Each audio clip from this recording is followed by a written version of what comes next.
जय श्री हरि साथियों। मित्रों, हमारे सनातन धर्म के अंदर वीरों महावीरों की कमी नहीं रही है। हमारे राष्ट्र भारत माता ने ऐसे ऐसे वीरों को जन्म दिया है जिनके बारे में गुणगान करना सूर्य को दीपक दिखाने के जैसा होगा।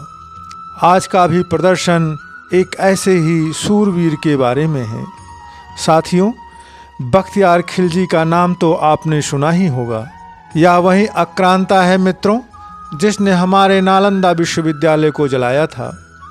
और इतिहास में ऐसा भी वर्णन मिलता है कि नालंदा विश्वविद्यालय में इतनी अधिक मात्रा में किताबें थी कि उन्हें जलने में वर्षों का समय लग गया था।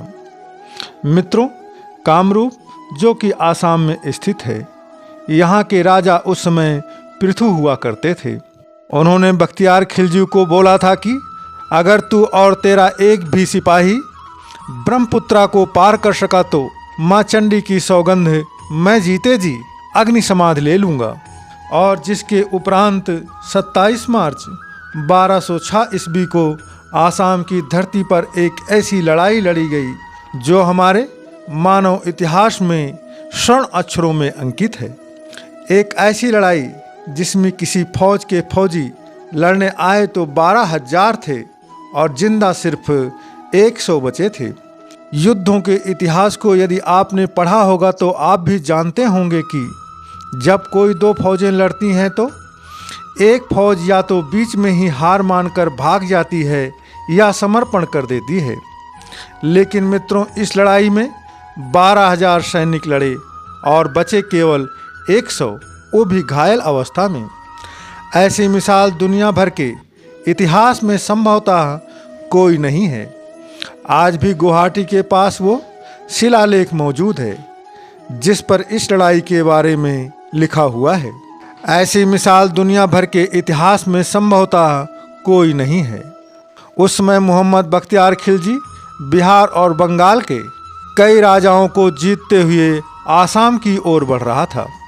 इस दौरान उसे नालंदा विश्वविद्यालय को जला दिया था और हजारों बौद्ध, जैन और हिंदू विद्वानों का कत्ल कर दिया था।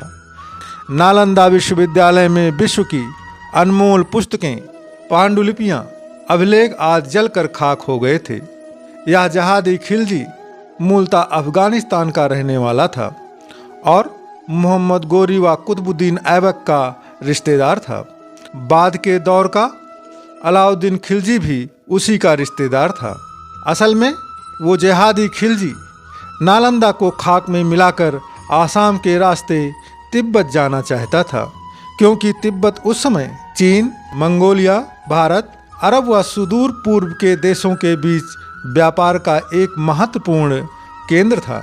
तो खिलजी इस पर कब्जा करना चाहता था, लेकिन उसका रास्ता रोके खड़े थे आसाम के राजा पृथु, जिन्हें राजा बर्थु भी कहा जाता था।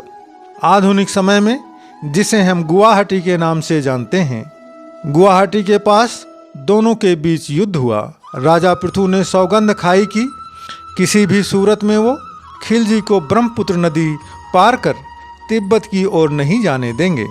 उन्होंने एवं उनके आदिवासी योद्धाओं ने जहर बुझे तीरों, खुकरी, बर्छी और छोटी लेकिन घातक तलवारों से खिलजी की सेना को बुरी तरह से काटा था। स्थिति से घबराकर खिलजी अपने कई सैनिकों के साथ जंगल और पहाड़ों का फायदा उठाकर भागने लगा। लेकिन आसाम के ये वीर तो जन्मजात योद्धा थे और आज भी दुनिया में उनसे बचकर कोई नहीं भाग सकता है। उन्होंने उन खिलजी के सैनिकों को अपने पतले लेकिन जहरीले तीरों से बीन डाला। अंत में खिलजी महज अपने 100 सैनिकों को बचाकर जमीन पर घुटने के बल बैठकर क्षमा याचना करने लगा। राजा पृथु ने उसके सैनिकों को अपने पास बंदी बना लिया और खिलजी को अकेला जिंदा छोड़ दिया। उसे घोड़े पर लादा और कहा कि तू वापस अफगानिस्तान लौट जा और रास्ते में जो भी मिले उससे कहना कि तूने नालंदा को जलाया था, फिर तुझे राजा पृथु मिल गया। बस इतना ही कहना लोगों से काफ़ी होगा। खिलजी रास्ते भर इतना बेइज्जत हुआ कि जब वो वापस अपने ठिकाने पर पहुंचा तो उसकी दास्तां सुनकर उसके ही भतीजे अली मर्दान ने उसका सर काट दिया।